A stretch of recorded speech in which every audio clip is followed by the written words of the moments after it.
उदाहरण के लिए मैं एक ही बात कहना चाहता हूं।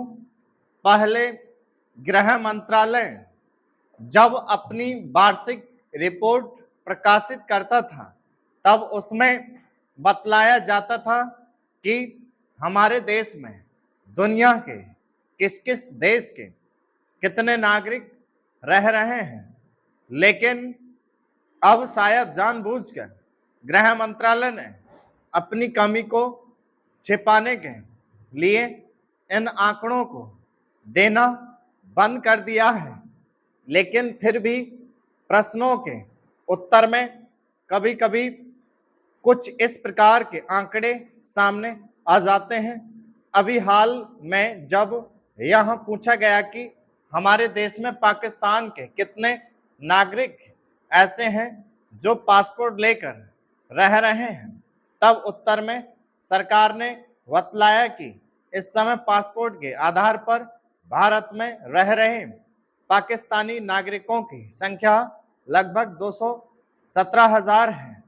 अध्यक्ष महोदय, मैं आपकी आज्ञा से अपना बिल सदन के सामने विचार के लिए रखना चाहता हूं। मैंने इस बिल में एक बात कही है कि जो विदेशी धन गलत तरीके से हमारे देश में आता है उसके ऊपर कोई कड़ी निगरानी होनी चाहिए। मैंने इस बिल में यह भी कहा है कि कोई भी पार्टी, कोई भी संस्था, कोई भी आदमी अगर विदेशों से धन लेता है तो उसकी सूचना तुरंत सरकार को दी जानी चाहिए। उस आदमी या उस संस्था के लिए यह भी अनिवार्य हो कि उस राशि का पूरी तरह से लेखा जोखा रखें और 1 वर्ष के बाद उस राशि के खर्च का पूरा लेखा जोखा सरकार के पास भेजें ताकि सरकार को मालूम हो सके कि कितना धन विदेशों से आया तथा वह किस प्रकार खर्च हुआ। इस सदन में इस संबंध में अनेक बार बहस हो चुकी है। स्वयं गृह मंत्री जी ने यहाँ कहा था कि वह इसके संबंध में एक बिल सदन में लाएंगे, लेकिन मुझे बड़े दुख के साथ कहना पड़ता है कि 2.5 वर्ष बीत जाने के बाद भी आज तक वह बिल सदन में नहीं आया। आज अगर कोई यह कहे कि मैंने यह पैसा अमेरिका से लिया है या चीन से लिया है या अन्य देश से लिया है तो उसके ऊपर आज कोई भी मुकदमा नहीं चल सकता।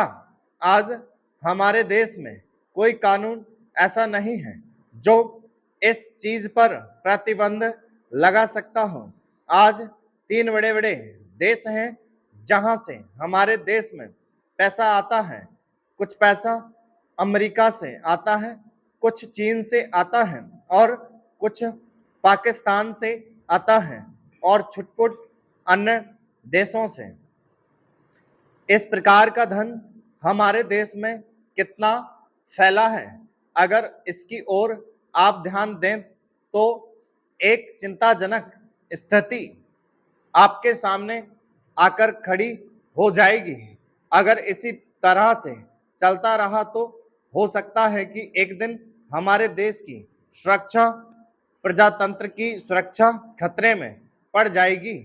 विदेशी सेना हमारे देश पर आक्रमण ना कर सके, इस बात की चिंता तो हमारी सरकार करती है, लेकिन विदेशी धन की कोई चिंता यह सरकार नहीं कर रही है।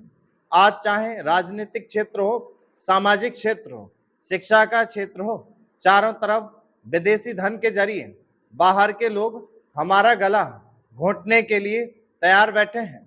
आप बड़े बड़े शहरों में जाएं तो पता चलेगा। अध्यक्ष महोदय, पैसा देकर लोगों को जासूस बनाया जा रहा है। सीमा क्षेत्र में जाएं या पिछड़े क्षेत्रों में जाएं, चारों तरफ विदेशी पैसे के बल पर हमारे देश के साथ खिलवाड़ हो रहा है। इतना ही नहीं, विश्वविद्यालयों में जाएं तो वहां भी यही खेल खेला जा रहा है। गिरजाघरों में, मंदिरों में, मस्जिदों में विदेशी पैसे के बल पर अपना प्रभाव जमाने की कोशिश हो रही है। यह समस्या किसी एक पार्टी की नहीं है। स्टॉप